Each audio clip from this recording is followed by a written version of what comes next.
Amis de la revue de presse sur Pluriel TV, bonjour. Un nouveau jour avec sans doute de nouveaux défis. Mais à côté de nous, la pandémie du siècle, le coronavirus. Des Béninois désinvoltes s'exclame le quotidien Pluriel ce matin. Il nie l'existence du Covid-19 et s'expose, constate le journal dans sa sortie de ce jour. L'observateur récapitule 483 cas confirmés pour 9 décès à la date du 14 juin 2020. La pandémie gagne de plus en plus du terrain au Bénin et pour cause, la tendance haussière de cas positifs abordée depuis quelques jours. Vu la dite tendance et faisant aussi le point de l'évolution de la situation, le matinal nous rappelle que Talon insiste sur l'observance des mesures barrières. Au regard du nombre de décès et de cas positifs, la psychose gagne du terrain, écrit Matin Libre, qui ajoute que les clarifications du gouvernement sont attendues. Le même canard nous renseigne que Tokpa a repris la surcharge malgré les mesures d'atténuation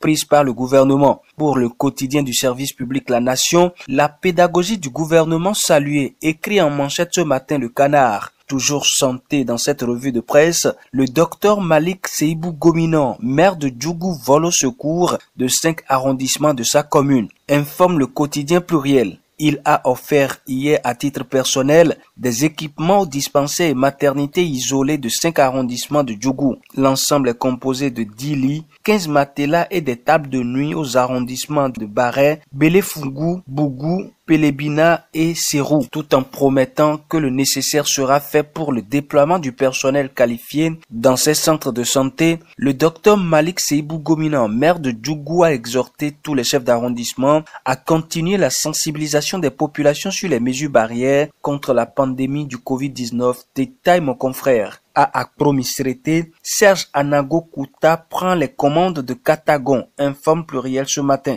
Une nouvelle ère s'ouvre dans cet arrondissement. Le canard détaille que cette cérémonie de passation de service apparaît comme le début d'une renaissance devant conduire au développement de la localité. Opérateur économique et suppléant de l'honorable Augustin Aranvoebla, Serge Anago Kouta incarne l'espoir de toute une population acquise à sa cause. Mais que gagne un conseiller, un chef d'arrondissement, un maire? Le sujet fait la manchette du quotidien Matin Libre ce mardi. Les détails sont à découvrir dans les colonnes du journal. Puis supposée création par le maire du PDB à Boïcon, Rufino d'Almeida dément. C'est le quotidien Le Béninois Libéré qui apporte les précisions sur le sujet. Le même canard nous informe que 2000 jeunes seront embauchés le 1er juillet 2020. Ce faisant, selon le canard, Talon brise les côtes au monstre du chômage des jeunes. Le journal ajoute que c'est dans le cadre de la mise en œuvre du programme spécial d'insertion dans l'emploi pour le matinal. Afin de sauver 8000 jeunes diplômés du chômage, le gouvernement lance un programme spécial. Ce sera tout pour ce mardi. Rendez-vous demain pour un autre numéro